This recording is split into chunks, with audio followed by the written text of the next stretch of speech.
భరత్ భూషణ్ తివారీ బీహార్ రాష్ట్రంలో భోజ్పురి జిల్లా బిలౌటి అనే ఒక చిన్న గ్రామంలో పుట్టాడు. 26-28 ఏళ్ల యువకుడు. గంగా నది ఒడ్డున ఉంటుంది ఆ ఊరు. ఎప్పుడెప్పుడు గంగా నదికి వరదలు వచ్చినా, భారీ వర్షాలు వచ్చినా, గంగా నది ఉధృతంగా ప్రవహించిన బిలౌటి అనే ఊర్లోకి వరద నీళ్ళని వచ్చి సగం ఇల్లు కొట్టుకుపోవడం. ఇక వరదలు వస్తే మన దేశంలో గ్రామీణ తీర ప్రాంతాల పరిస్థితులు ప్రత్యేకంగా పరిచయం చేసుకోవాల్సిన అవసరం లేదు. ఈ భరత్ భూషణ్ తివారీ ఊరు బిలౌటి గ్రామం కూడా అలాంటి ఎన్నో వరదలను రుచి చూసింది, చవి చూసింది, ఎన్నో ఇబ్బందులను, ప్రమాదాలను ఎదుర్కొన్నది. దానికి తోడు ఆ ఊరికి రోడ్డు లేదు, విద్యుత్ సదుపాయం చక్కగా లేదు, మంచినీళ్ళ సౌకర్యం లేదు, ప్రభుత్వ పాఠశాల లేదు, వైద్య సౌకర్యం లేదు. ఇవన్నిటి గురించి 10 ఏళ్ళుగా, అంటే కరెక్ట్ గా ఇప్పుడు భరత్ భూషణ్ తివారీకి 28 సంవత్సరాలు, 18 సంవత్సరాలు నిండిన తర్వాత, తొలి ఓటు వేసిన తర్వాత ఒక భారతీయ పౌరుడిగా, ఒక బిలౌటి గ్రామ బిడ్డగా, ఒక ఓటరుగా ప్రభుత్వాన్ని ప్రశ్నిస్తున్నాడు. ఏమని? మా ఊరికి రోడ్లు వేయండి, మా ఊరికి మంచి కరెంట్ ఇవ్వండి, మా ఊర్లో ఒక బడి కట్టియండి, పిల్లలు చదువుకుంటారు. వర్షాకాలం వస్తే గంగానది ఉధృతంగా ప్రవహిస్తే, గంగానది ఉగ్రరూపం దాల్స్తే మా ఊర్లో ఇల్లు కొట్టుకుపోతున్నాయి, ఇంట్లో సామాన్లు కొట్టుకుపోతున్నాయి, బియ్యం కొట్టుకుపోతున్నాయి, పిల్లలు చదువుకునే పుస్తకాలు కొట్టుకుపోతున్నాయి. సంవత్సరానికి ఒకసారి మేము ప్రాణాలు అరచేతిలో పెట్టుకొని బతకాల్సి వస్తుందని చెప్పేసి కలెక్టర్లకి, మండలాధికారులకి, జిల్లాధికారులకి, ఎమ్మెల్యేలకి, మంత్రులకి, ముఖ్యమంత్రికి ఎన్నో సార్లు వినతి పత్రాలు, మనవి పత్రాలు, నిరసనలు, అంటే తమ సమస్యలని, ఆ గ్రామ ప్రాంతం చుట్టుపక్కల ప్రాంతాల సమస్యలని ప్రభుత్వం తీసుకెళ్లేందుకు తన ప్రజాస్వామ్య పద్ధతిలో తను చేయాల్సిన ప్రయత్నాలన్నీ చేసింది. అయితే 10 ఏళ్లుగా, గత 10 ఏళ్లుగా ఆయన చేస్తున్న ప్రయత్నం ఇది. 10 ఏళ్లుగా చూసుకుంటే ఎన్డీఏ నేతృత్వంలో గతంలో నితీష్ కుమార్ ఉన్నాడు ముఖ్యమంత్రి, ఇప్పుడు తాజాగా సామ్రాట్ చౌదరి ఉన్నాడు. ఈ గత 10 ఏళ్ళ నుంచి కూడా బీజేపీ పాలిత రాష్ట్రంగా బీహార్ ఉన్నది. అయితే సమస్యలు మాత్రం ఎక్కడికక్కడే ఉన్నాయి. ప్రతి ఎన్నికలకు, ప్రతి ఏడాదికి, ప్రతి స్థానిక ఎన్నికలకు కావచ్చు, నగర ఎన్నికలకు కావచ్చు, మున్సిపల్ ఎన్నికలకు కావచ్చు, అసెంబ్లీ ఎన్నికలకు కావచ్చు, పార్లమెంట్ ఎన్నికలకు కావచ్చు, ప్రతిసారి కొత్త హామీలు వస్తున్నాయి కానీ సమస్యలు మాత్రం పాతగా అట్లనే ఉంటుంది. సమస్యలు పరిష్కారం అయితే లేవు. ఇదే విషయాన్ని వినతి పత్రాల రూపంలో భరత్ భూషణ్ తివారీ చాలా సార్లు సమస్యల పరిష్కారానికి ప్రయత్నం చేసింది. కానీ ఒక్కసారి కూడా ఒక సమస్య కూడా పరిష్కారం రాలేదు. హామీలు వస్తున్నాయి, పరిష్కారాలు అయితే లేవు. అయితే గత 10 ఏళ్ళుగా మనం చూస్తున్నాం, సోషల్ మీడియా చాలా యాక్టివ్గా అయింది. ప్రతి చిన్న విషయాన్ని పరిష్కరించేందుకు మార్గంగా, ప్రశ్నించేందుకు మార్గంగా సోషల్ మీడియా కనబడుతుంది. సో తనకున్న పరిధిలో ఒక చిన్న స్మార్ట్ ఫోన్ తోని ఫేస్బుక్, యూట్యూబ్, ట్విట్టర్, ఇన్స్టాగ్రామ్లలో వీడియోలు చేసి ఏదైతే తన మనవి పత్రాలు, సమస్యలను అధికారుల దృష్టికి తీసుకెళ్లే ప్రయత్నం చేసిందో అదే ప్రయత్నాన్ని వీడియోల రూపంలో ప్రజలందరికీ చేరవేసేలాగా తన ప్రయత్నాన్ని చేస్తా ఉంది. ఈ క్రమంలో భరత్ భూషణ్ తివారీకి చాలా ఫాలోయింగ్ వచ్చింది, పెద్ద ఎత్తున స్పందన వచ్చింది. యువకులు, చదువుకున్న విద్యార్థులు, గ్రామీణ ప్రాంత ప్రజలు భరత్ భూషణ్ తివారీ మా సమస్యల పట్ల మాట్లాడే ఒక గోని నమ్మి తమ సమస్యని ఆయనకు చెప్పుకునేలాగా ఒక ప్లాట్ఫామ్ లాగా మార్చుతారు. తమ సమస్యలని ప్రభుత్వానికి, అధికారులకు తెలియజెప్పే ఒక ప్లాట్ఫామ్ లాగా భావించింది. ఈ క్రమంలో భరత్ భూషణ్ తివారీ ఒక ప్రజా నాయకుడుగా కావచ్చు, ఒక ప్రజల గొంతుగా మారిన క్రమంగా ఈ 10 ఏళ్ళు. అయితే సహనం నశిస్తే ఎవరైనా తిరుగుబాటు మొదలవుతుంది. సహనం ఉన్నంతసేపే మనవి పత్రాలు, శాంతియుత నిరసనలు, నిరాహార దీక్షలు, మౌన ప్రదర్శనలు ఉంటాయి. ఆ సహనం అద్దు మీరితే బ్రిటిష్ వాళ్ళ మీద భారతీయులు చేసింది కూడా అదే.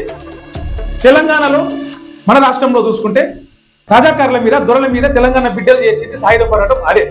నిరసనలు, మనవిలు, కాలు మొక్కడాలు, బాంచెందొర అనరాడు దాటిపోతే జరిగేది, ప్రకటించేది యుద్ధమే.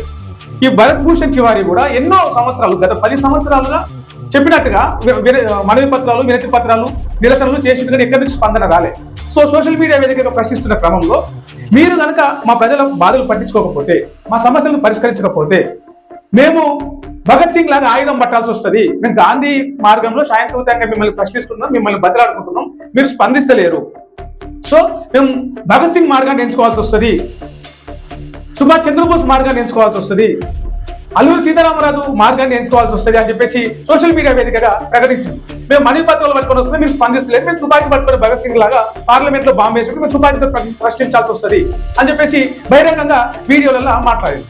సో ఈ క్రమంలో ఏమైందంటే తుపాకీ అనేది రాజ్యం చేతిలో, అంటే ప్రభుత్వం చేతిలో ఉంటే అధికారం, ప్రజల చేతిలో, నిరసనకారుల చేతిలో ఓటర్ చేతిలో, విద్యార్థుల చేతిలో, యువత చేతిలో ఉంటే అది ఉగ్రవాదం అంటే ప్రభుత్వం దృష్టిలో దీని అర్థం ఇది. సో భరత్ భూషణ్ కూడా ఒక ప్రైవేటు తుపాకీ లేక నాటు తుపాకీ కలిగి ఉండడం అనేది ఒక నేరంగా కావచ్చు. చట్టానికి వ్యతిరేకంగా తుపాకీ కలిగి ఉండడం అనేది నేరం కావచ్చు. అయితే ఈ భరత్ భూషణ్ తివారీ వాళ్ళ నాయన రిటైర్డ్ పోలీసు డ్రైవర్. ఆ రకంగా చట్ట ప్రకారంగా చూస్తున్నా ఆయన ఒక తుపాకీ కలిగి ఉండే అర్హత ఉన్నది. పెద్ద పెద్ద సెలబ్రిటీలు ఉంటారు. బీహార్లో తుపాకులు కొత్త ఏం కాదు. దేవలాడితే ఇంటింటికి ఒక తుపాకీ దొరుకుతుంది. సో అట్లా భరత్ భూషణ్ తివారీ దగ్గర తుపాకీ ఉండడం అనేది కొత్త విషయం ఏం కాదు, పెద్ద విషయం ఏం కాదు. బీహార్ రాష్ట్రం వరకు చూసుకుంటాం. సో తుపాకీతో మాట్లాడాల్సి వస్తుంది అని చెప్పేసి ఈయన ప్రకటించిన క్రమంలో పోలీసులు దాన్ని సీరియస్ గా తీసుకున్నారు. ఎందుకు సీరియస్ గా తీసుకున్నారంటే భరత్ భూషణ్ మాట్లాడేది కంప్లీట్ గా ప్రభుత్వాన్ని ప్రశ్నిస్తారు, ప్రభుత్వ వైఫల్యాలను బయటపెడతారు, ప్రజా సమస్యలను బయటకు తీసుకొచ్చు. సో ప్రభుత్వ వైఫల్యాలు బయటపడుతున్నాయి కాబట్టి ఎక్కడైనా ప్రభుత్వం తన వైఫల్యాలని ఒక యువకుడో, ఒక జర్నలిస్టో, ఒక సాధారణ పౌరుడో, ఒక సామాజిక కార్యకర్తనో, ఒక ఉద్యమకారుడు బయటపెడుతున్నారంటే టార్గెట్ చేస్తారు. సో భరత్ భూషణ్ కూడా అట్టే టార్గెట్ చేశారు. భరత్ భూషణ్ ఇంట్లో ఉన్న సమయంలో ఇల్లు కట్టుకుంటున్నట్టు, ఇల్లు కన్స్ట్రక్షన్ సిచ్యువేషన్ లో ఉన్నది. 1500 మంది పోలీసులు భరత్ భూషణ్ తివారీ ఇంటిని చుట్టుముట్టారు తుపాకులతో. సో ఆయన ఫస్ట్ శాంతియుతంగా నేను మాట్లాడిండు, నేను తప్పు చేయలేదు, మీకు కావాలంటే నా తుపాకీ ఉన్నందుకు తప్పంటే తుపాకీ సరెండర్ చేస్తాను మాట్లాడిండు.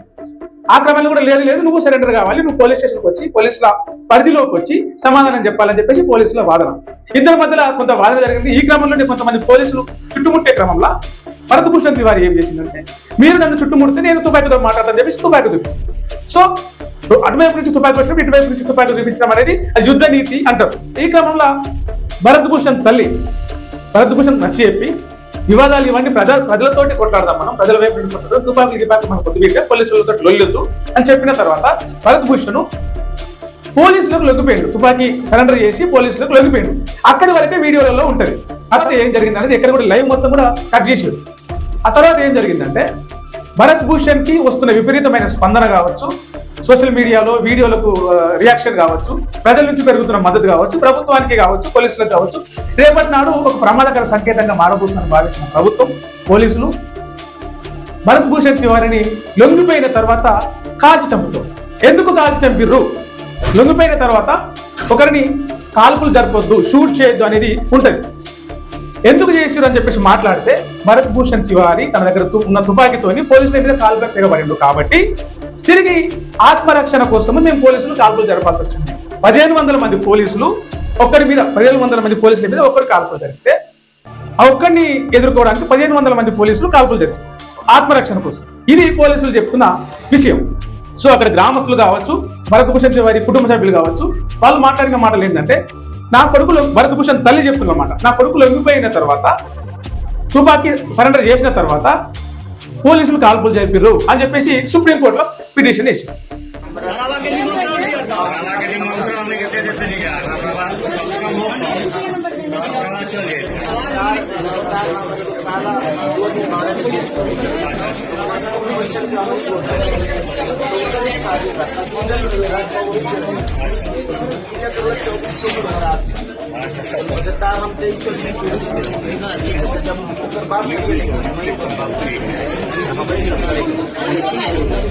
సుప్రీంకోర్టు ఏదైనా న్యాయ విచారణ చేయాలి కదా. సుప్రీంకోర్టు విచారణ అంటే బీహార్ రాష్ట్రం మొత్తం కొత్త ఉడుకుతోంది ఇప్పుడు ఈ విషయం మీద.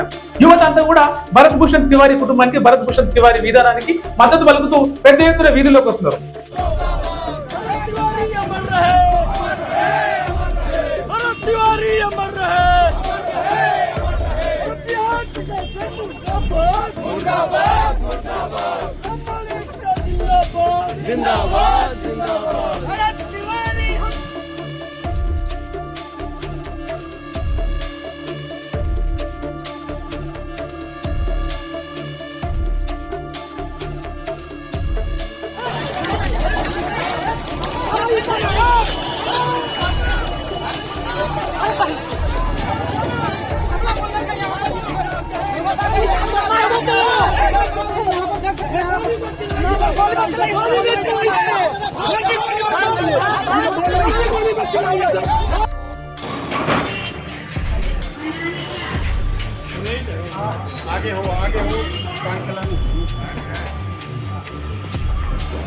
నిరసనలు పెరుగుతున్నాయి, ప్రభుత్వం మీద వ్యతిరేకత పెరుగుతున్నది, ఆందోళనలు జరుగుతున్నాయి. ఈ క్రమంలో ప్రభుత్వం స్పందించక తప్పని పరిస్థితి.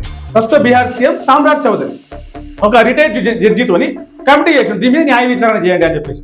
సో అటువైపు విచారణ కమిటీ విచారణ చేస్తా ఉంది, విచారణ కొనసాగుతోంది. సుప్రీంకోర్టులో ఎవరైతే భరత్ భూషణ్ తివారీ కుటుంబ సభ్యులు పిటిషన్ చేశారో దాని మీద కూడా విచారణ కొనసాగుతోంది. సో నిజంగా భరత్ భూషణ్ తివారీ కాల్పులు జరిపిందా, ఆ తర్వాతే పోలీసులు ఆత్మరక్షణ కోసం తిరిగి కాల్పులు జరిపారా అనేది ఈ న్యాయ విచారణలో తేలుతుంది. సో ఇది ప్రభుత్వం గెలవాలనుకుంటే గెలుస్తుంది, లేదా ప్రజాబలం, ప్రజా వ్యతిరేకత, ప్రజా ఉద్యమం బలంగా ఉంటే భరత్ భూషణ్ది తప్ప రైట్ అనేది ఈ న్యాయ విచారణలో తేలుతుంది. రైట్, ఈ విషయం ఇట్లా ఉంటే ఎందుకు ఒక ప్రభుత్వం, అది ఏ ప్రభుత్వమైనా, ఏ రాష్ట్ర ప్రభుత్వమైనా, కేంద్ర ప్రభుత్వమైనా, ప్రభుత్వాన్ని ప్రశ్నించినప్పుడు ఎందుకు దాడులు చేస్తాం, ఎందుకు టార్గెట్ చేస్తాం? ప్రజా సమస్యలను బయటకు తీసుకురావద్దా? तो सबसे बड़ा समस्या यहाँ पे ये है कि हम लोग जो यहाँ पे अभी खड़े हैं, तो जिस समाज के लिए कार्य किया जा रहा है, सरकार, हमारे बिहार सरकार जो ये कार्य कर रही है और मजदूर प्रशासन, लेकिन कार्य थोड़ा यहाँ पे और ये चाहिए कि हम लोग जो यहाँ पे बताया जा रहा है इन लोगों को, जिनके लिए हो रहा है, तो थोड़ा और बेहतर से हो। हम लोग जहाँ खड़े हैं ये गड्ढा स्थान है और यहाँ नहीं रहा, कुछ लोग यहाँ पे मिला है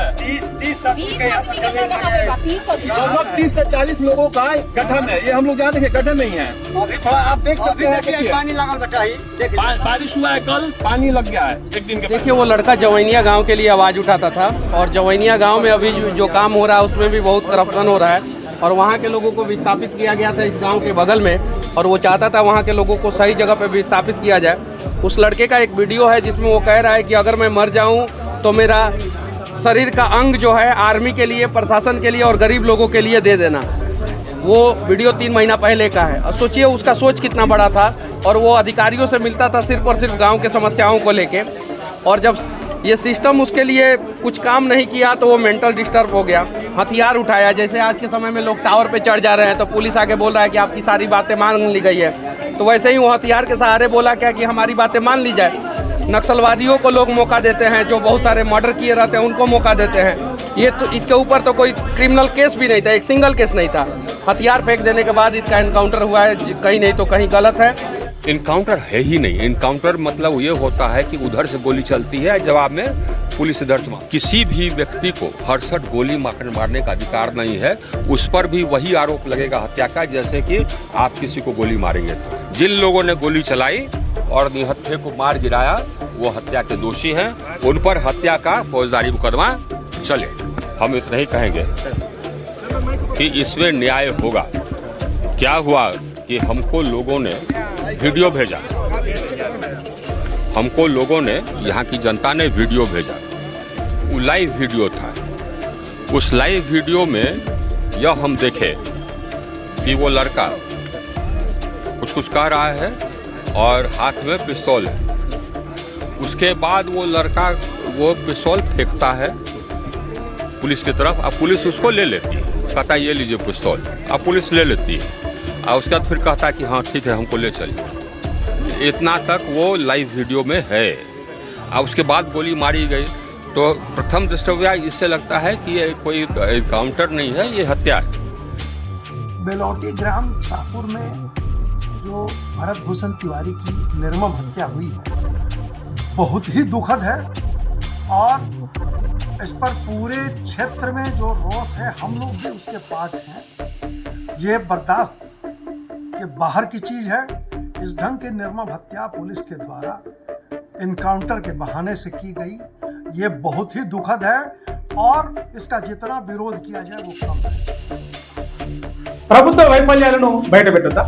మీరు ఇచ్చిన హామీలను నెరవేర్చిన క్రమంలో ప్రజలు ఇబ్బంది పడుతుంటే తిరిగి మీరు ఇచ్చిన హామీలను గుర్తు చేయొద్దా? గుర్తు చేస్తే ప్రశ్నించే జర్నలిస్టులను, యువకులను, సామాజిక కార్యకర్తలను, సోషల్ మీడియా వేదికగా వీడియోలు చేస్తూ ప్రశ్నిస్తున్న డిజిటల్ క్రియేటర్లను టార్గెట్ చేసి ఎన్కౌంటర్లు చేసి అక్రమ కేసులు పెట్టి జైల్లో వేసి చేయడం ఇదేనా ప్రజాస్వామ్యం?